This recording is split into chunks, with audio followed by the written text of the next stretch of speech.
Bonjour à tous. Alors aujourd'hui, j'ai envie de parler du Siddhi, de cette quête qu'on s'est un peu tous fixée, consciemment ou non, et qui est un peu l'absolu, la destination à atteindre en fait quand on parle des clés génétiques. Donc pour rappel, en fait, le Siddhi, c'est l'expression la plus haute de toutes nos énergies. Et donc moi, j'ai vécu en 2020 le Siddhi de la clé 33. Chez moi, elle est positionnée au niveau de la perle. Et, cette clé 33, elle le fait passer de l'oubli aux révélations en passant par la pleine conscience. Voilà. Et j'avais envie aujourd'hui de partager les révélations justement qui sont sorties de cette clé et et d'avoir un regard différent sur ce Siddhi qu'on cherche tous à atteindre comme étant un Graal en fait. Alors déjà, j'ai envie de vous parler des révélations. Des révélations. Qu'est-ce que c'est que ces révélations ?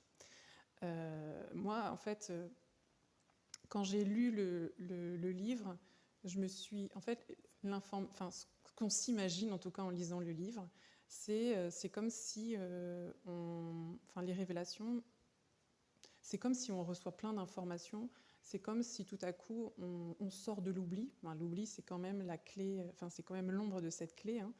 Et que moi, je m'attendais à recevoir plein d'informations, comme si je suis un canal et que je capte plein de trucs.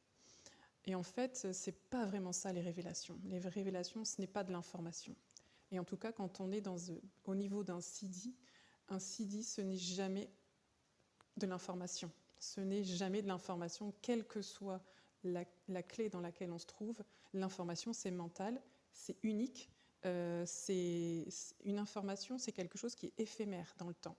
C'est-à-dire qu'on capte l'info et puis en fait, comment dire, elle est comme à usage unique en fait l'information. Voilà. Une révélation, c'est tout autre chose.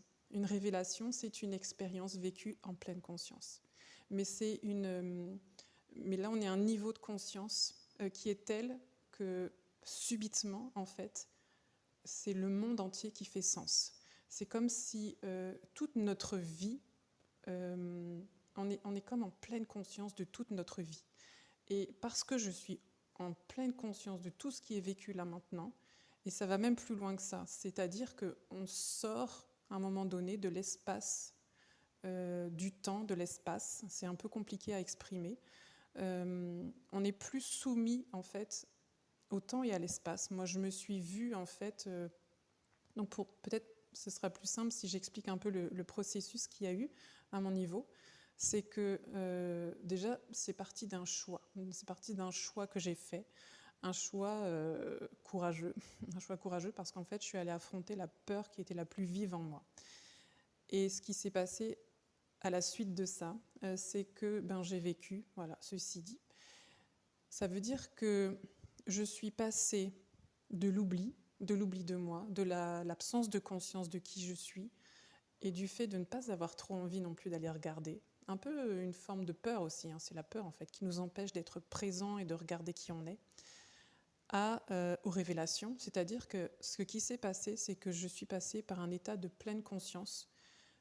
Mais alors, là, quand je parle de pleine conscience, je pense que c'est un niveau de conscience qui est vraiment difficile à décrire. On est très, très, très, très loin de la pleine conscience, des exercices qu'on peut faire de pleine conscience, c'est ce qu'on peut voir en méditation, par exemple. Méditation de pleine conscience, voilà, être conscient dans ce qu'on fait et tout, etc.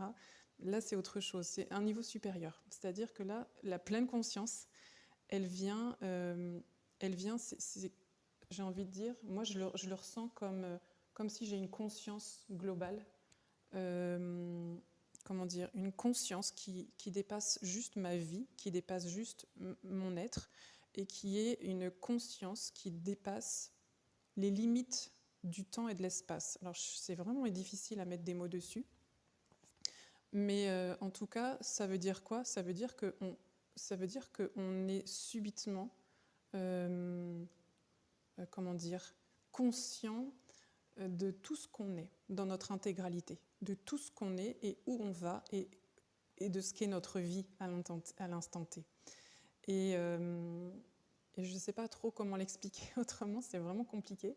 Donc ce n'est pas une information, c'est une expérience. La révélation, c'est une expérience. Ce n'est pas de l'information. D'accord ? Donc ça veut dire quoi ? Ça veut dire que j'ai vécu une expérience de pleine conscience absolue, de tout en fait. Et elle était tellement vive, tellement intense, tellement grandiose, que en fait, de là, par la suite, quand mon mental s'est approprié cette expérience, de là sont découlées des informations, des révélations, des savoirs, des connaissances, des souvenirs, de ce que vous voulez. Et l'avantage de ce genre d'expérience, d'une révélation, une révélation en fait, elle vous propulse dans une expérience qui est tellement riche en informations que les révélations vont continuer pendant longtemps derrière. Ça veut dire qu'à mesure qu'on s'approprie l'expérience et qu'on la contemple, le savoir en découle. Voilà, donc ça veut dire que, et ça, ce sont des choses que j'ai vécues à plusieurs reprises, c'est-à-dire le fait que quand je reviens sur l'expérience et que je la contemple après coup, je trouve en fait des informations, je trouve des compréhensions, j'ai des flashs en fait des révélations, mais qui arrivent en fait, voilà, de cette expérience. Alors voilà. Et bon, et moi, qu'est-ce que c'était ? Enfin, une des révélations que j'ai vécues à ce moment-là, c'est le fait que tout à coup, j'ai vécu la disparition de mes souvenirs. Des souvenirs qui étaient en lien avec mon ego. C'est-à-dire que tout ce que mon ego avait mis de côté, enfin, c'est-à-dire relié à des émotions, relié à des, vous savez, des dossiers en suspens, des choses qu'on garde en soi, et ben en fait, c'est comme si toutes ces expériences-là, je les ai oubliées d'un coup. D'un coup, elles ont disparu de ma mémoire. Et ça, c'est étonnant parce que j'étais dans un sidi et en fait, c'est comme si l'oubli il prend, en fait, on oublie autre chose. C'est-à-dire que l'oubli de cette clé génétique, quand on est dans l'ombre, cet oubli concerne des choses qui sont très importantes. Elle concerne l'oubli de soi, l'oubli de qui on est, l'oubli de notre nature, l'oubli de... Voilà, ça concerne des choses vitales en vrai. Ça concerne vraiment des choses vitales. Mais quand on change d'état de conscience, quand on s'élève, et qu'on atteint ce sidi, eh bien l'oubli va concerner autre chose. L'oubli va concerner l'oubli de tout mon ego, en fait, de tout ce qui n'a plus de raison d'être et qui ne permet pas ma croissance.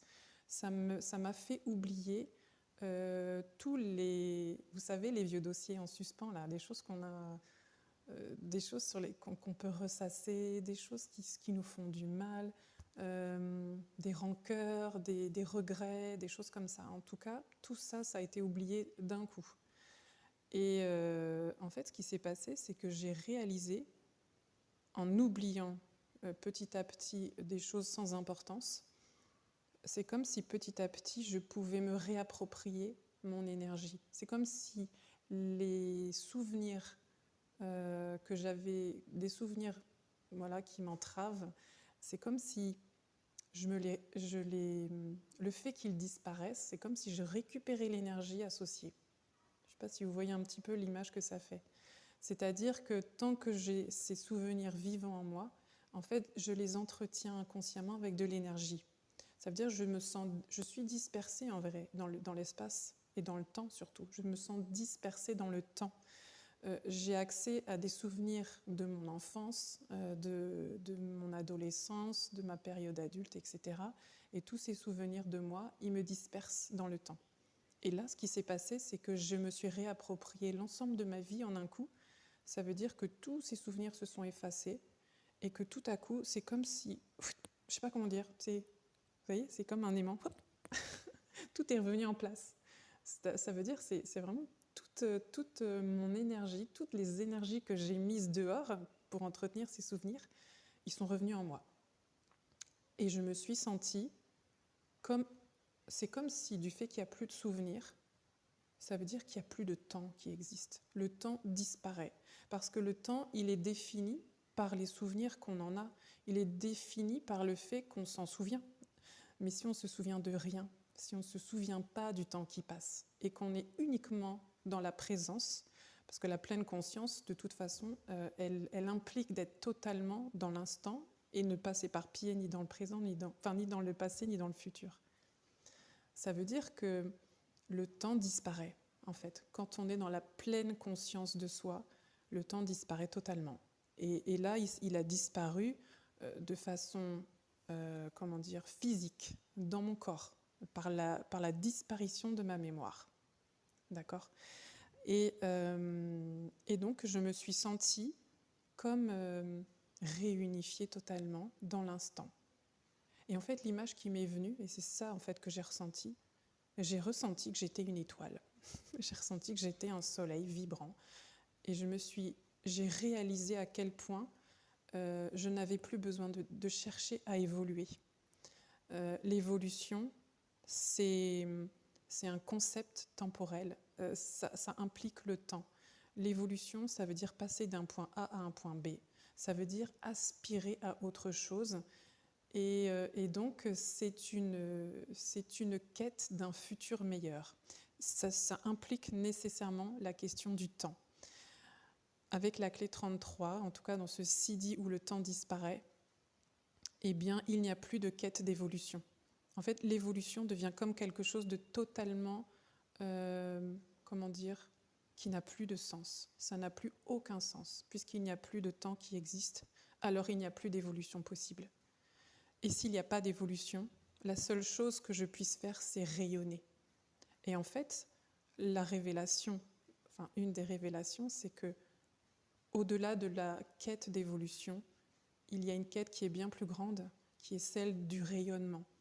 Et le rayonnement, c'est quand je suis à ma place, là où je me trouve actuellement, peu importe où je suis, et que je vibre tout ce que je suis dans de tout ce qui est là en fait. C'est pas grave si là aujourd'hui je suis pas au niveau où j'aspire à être demain. C'est pas grave parce qu'en fait la chose la plus belle que nous puissions faire, ce n'est pas d'évoluer, c'est de rayonner. Et ça a été c'est vraiment quelque chose qui me tient à cœur en fait. C'est le fait d'arrêter de chercher à changer, mais plus chercher à rayonner, chercher à vibrer pleinement tout ce que nous sommes. Et voilà du coup pour le partage que j'avais vraiment envie de faire aujourd'hui. Et pour le message qu'il y a derrière, c'est que il ne faut pas chercher à évoluer, mais plus à être plus de ce que l'on est déjà. Voilà. Comment est-ce que je peux encore être plus que ce que je suis? Comment est-ce que je peux rayonner davantage qui je suis? Et ça, de toute façon, ça fait évoluer, puisqu'on est quand même dans un monde avec un monde temporel. Mais voilà, donc ça, c'est une des révélations. Et c'était un peu mon petit partage du jour. Voilà. Et puis j'en profite aussi pour te dire que si tu es intéressé aussi par découvrir aussi quelles sont tes clés à toi, quels sont les dons que tu peux mettre en avant. Parce que du coup aussi, ce qui est important, c'est qu'avec cette révélation, ce que j'ai réalisé, c'est que le plus important, ce n'est pas tant le CD à atteindre, mais c'est le don à développer. Le don, il est tellement plus puissant que c'est tellement plus puissant en fait de se focaliser sur le don plutôt que sur le CD. Alors, ça pourra faire l'objet d'une autre vidéo et il y a un autre sujet qui me vient. Voilà, à l'occasion, je pense que je vous dirai autre chose à ce sujet. Voilà, en tout cas, voilà, si tu veux ta lecture, n'hésite pas, tu peux me contacter directement, alors soit en commentaire, soit sur mon profil Facebook. Voilà, je te fais plein de bisous. Ciao à tous!